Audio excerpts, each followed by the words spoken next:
Well, Western Kentucky's Student University Government Association just passed a resolution calling on their school to provide free tuition for all African American students. Why is that? Well, they say it's to make reparations for slavery, a practice abolished more than 150 years ago. The resolution also, by the way, denounces standardized tests for, quote, upholding white supremacy, and calls on the school to admit any currently incarcerated black person who wants to attend. They do not exclude violent criminals from that category. Would the category that benefits from this include black students whose families weren't in the United States during the slaveholding period? Recent arrivals, for example. We're definitely specifically talking about people who have direct ties to slavery, Jim Crow, and segregation. I think that there are separate but just as important conversations to have about African immigrants, Caribbean immigrants who come here and also face racial discrimination that inhibits them from education as well. Huh. So even people whose families didn't suffer under state-sponsored discrimination or under slavery would be entitled to that. Those groups tend to do, as I'm sure you know from looking at the numbers, pretty well. In a lot of cases, out-earn native-born Americans. Why would they be entitled to this also? I can actually speak on this very uniquely because I am the daughter of immigrants who came here. The whole point of the resolution is that college should be accessible. Right. And right now there are historical obstacles in place that uniquely affect black Americans that make college so that it's not accessible. How could you prove that your family was affected by Jim Crow or slavery? Would you have to show that your ancestors were, a certain percentage of them were African American? I mean, what would be the standard for this? So there are small details, such as the ones you're pointing out, that would need to be more nuanced and more focused on. I'm not sure they're small details, though, and they kind of get to the heart of what I think may be the problem with this, or one of the problems with it, and that is you might have a body like your university or the U.S. government or a state government doing blood tests on people to decide who's in what racial category and then giving people benefits on the basis of that. And that used to be considered really creepy, you know, because it evoked earlier and uglier times when government would decide what category you were in based on your blood and help some people and hurt others. Does that give you any pause at all? I think saying that it hurts others, I don't know what exactly you mean by that. If I have 3 kids and I give 2 ice cream but not the 3rd, I'm kind of hurting that kid because I'm showing favoritism to the other kids. And so of course it does. Any kind of segregation was bad because it showed favoritism to one group on the basis of that group's race. And this seems pretty much exactly the same as that. Why is it different? And the word you use, favoritism, that's really important. To say that paying back African Americans for capturing them, enslaving them, then segregating them and pushing them into communities, to say that paying them back is favoritism, it's just not the right word, right? Well, it's I don't know. And hold on here. For... An 18-year-old African American, maybe his parents are doctors, if you're giving him benefits over, I don't know, someone of a different color from a poorer background, it doesn't seem like justice to me. Does it to you? And that happens, by the way, a lot. Administrators at Michigan State have banned whiteboards from the school's dormitories, or they plan to next year, because sometimes students let offensive messages wind up on them. The promise of the First Amendment is not only do I get to think things, but I get to say them, right? Right. Well, then why would you be against taking out a means of communication? I actually think the whiteboard ban distracts from the bigger issue. What does that mean? I mean, you're either for people being allowed to write what they think on a whiteboard or you're not. I mean, that may be a distraction from another issue, but it's still an issue itself. So why wouldn't I be allowed to write on a whiteboard? I don't understand. I think the issue at hand is that you need to go into conversations with an open mentality. Right now, you know, while I'm talking to you, I'm really trying to understand where you're coming from. You need to be allowed to say what you think, and what you think doesn't have to be popular or constructive or polite for you to be allowed to say. You have an absolute right to express your views, period. You're right. Do they no, not teach? Right. Okay, you know and that would include whiteboards, no? I mean, it's kind of simple. The idea of freedom of speech is essential to our country. That's literally what our country was founded on. Yeah. I mean, the idea that you can disagree with somebody and have that conversation, stand up for it? You're that's a really good. student. But I will say, there's I'm standing up for the Tucker, First let me Amendment. finish here. There's a difference between you expressing a view and then you providing intimidation and harassment to another student. The truth is that MSU has a response. No. Most people hate tax day, but Caroline Heldman is a big fan. It's hard to find him, but we did. She's a political science professor at Occidental College out in California, and she loves tax day so much she wants to expand it bigly. She's called for upping the top tax brackets in America to 80% or more. Do you want the tax rate to go up to pay for more stuff or as a way to punish rich people?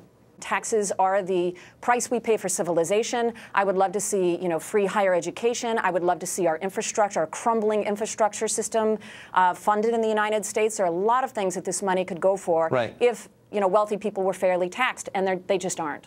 So you're from an affluent family. What does your mom think of this? My parents, my family gives a lot in philanthropy, just as I do. I'm not on the top 1%, but, we are people who practice what we preach, and that means that you give a lot of money away in terms of nonprofits. But you're asking other people to give their money to the government. Why aren't you giving 70% of your income to the government? You could. Well, I'm not on the top 1%, but I have no issue. You don't need to be. Well, that's the argument I'm making, right? That it's not about working class Americans or people like me who are upper income Americans. It's about really the wealthiest top 1%. But I know you're not. Why not pay 70%? I don't understand. Like, what's holding you back? Why not lead by example? Tucker, you know what's holding me back? If I knew how to do that, I would have no issue doing that. But the tax code is incredibly convoluted. No, it's totally no. Trust me. Let me simplify it for you. Just write a check, pay your taxes, then figure out what you pay 30%, you said. Just figure out what another 40% of your income would be and just send it to the U.S. Treasury. Washington, D.C., no zip code required. You know what I do, Tucker? You know what I do instead of that? I write checks to Planned Parenthood. I write checks to nonprofits that provide a safety net for Americans, so it has the same effect. I think you may be, but it doesn't actually. I choose to spend way more than the majority of my income on other people. I choose to do that, but we're not talking about me. We're talking about. Of course, we're not talking about you. You don't want to do it. We're talking about the top one. It sounds awful. Tucker, 70% no, of your you don't get to do this. You don't get to lie. You don't get. No, Tucker, you don't get to put words in my mouth. We're talking about the top 1%. Professor. You're noting the obvious. I'm not on the top 1%. It's not about me. This is not an argument about me. But not you. Oh, it's not yes, about you. Okay, I get it. yes, it's never yes. about, That's the argument. People proposing it. The wealthiest 1%. I would like to tax them at higher rates across the board on their salary, on their investments, and also on what they're passing to the future generations. I want to see the death tax go up. I want to see all of it go up because right now the top 1% do not pay their fair share. Okay. If you can't be around people who are different from you, if being around them makes you so uncomfortable you need your own place to be, that suggests that the underlying assumption about diversity is wrong, which is, of course, being around people who are different from you is a good thing, right? So thanks so much, Tucker, again, for having me on the show. So, when 2 rooms became available in our student center pretty recently, we looked across our community to build broad consensus among students, student groups, student councils to figure out what would be the best way to use these rooms to meet the needs of our community. We ended up deciding on dedicating one space to LGBT students and the other to students of color, and this was a data-driven decision. 63% of the students who have died by suicide at Columbia since the year 2000 are students of color.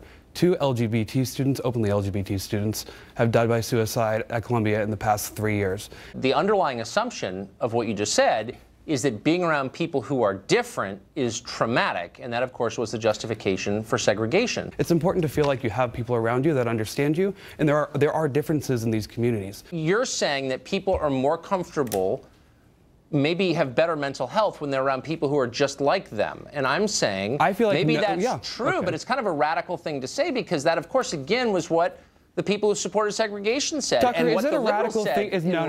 Was, no, we need diversity. You got to be around people who are different. Is it a radical thing to say that, somebody who is closeted gay and, feels, harm in their community because of that, not in the Columbia community, but maybe at home, to come together with somebody else who's openly gay and share experiences and feel more comfortable. Is that not a good thing for our community? Well, I don't know. I thought that it was good to be with people who are different from you. I thought diversity was our strength, but you're saying it's not. Yeah, I think that's important too. No. This is about This is about diversity. Look, it's about getting people together to share experiences. Too much.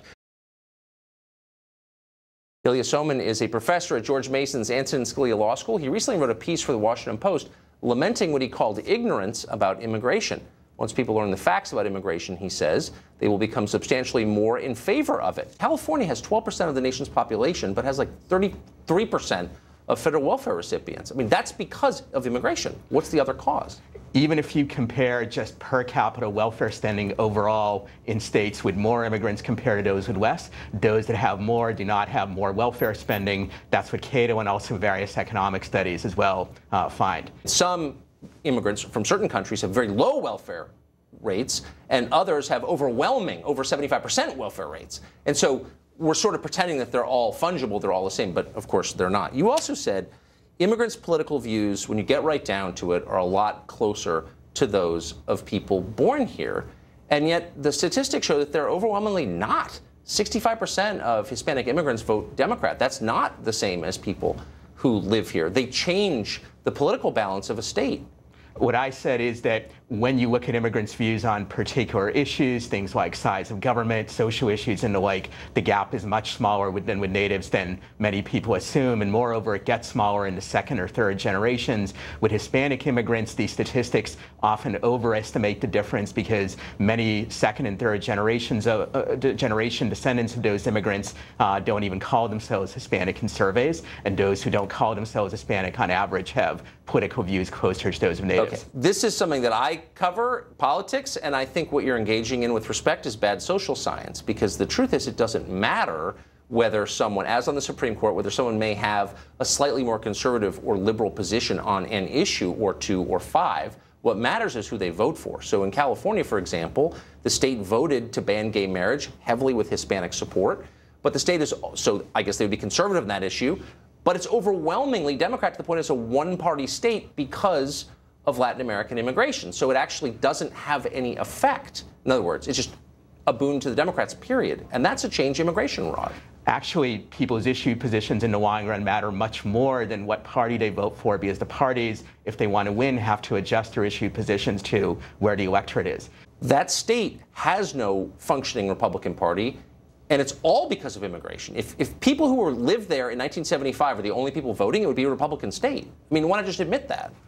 Texas had just as big an increase in immigration in the 90s and 2000s as California, yet Texas Hispanics didn't show anything like the same behavior because the Texas Republican Party adopted a very different approach to immigrants than the California one. That's just wrong. I mean, I don't know anybody who thinks that Texas will be a Republican state in 10 years.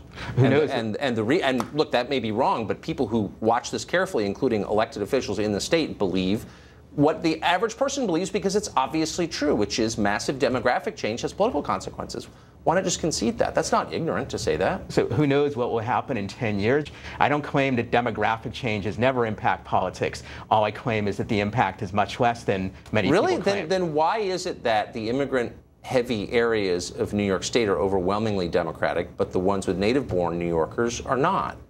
I mean, it's not just California. It's everywhere. And maybe that will change in 100 years. But I guess here's just my point. I'm not saying immigrants are bad. I like immigrants. I'm merely saying that the idea that people who live here and were born here have no right to have a say in this or to be offended by the changes wrought by immigration is just silly. Or they're dumb if they don't like it, which is what you're arguing. I don't claim people have no right to feel what they do. What I claim is much of what they feel, not all, but much, is influenced by ignorance about a variety of topics related to immigration. Why call them names? Why not acknowledge their views as legitimate? People can have views that are legitimate, but yet still heavily influenced by ignorance. The two are not mutually exclusive. If you're talking about people's personal experiences as a form of knowledge, those with the most personal experience with immigrants actually tend to be the most pro-immigration. Why don't we like Obamacare? You just don't know enough. Why didn't you like Hillary? You just don't know enough. You're just not smart enough. Well, in each of these cases, we actually have data on Obamacare.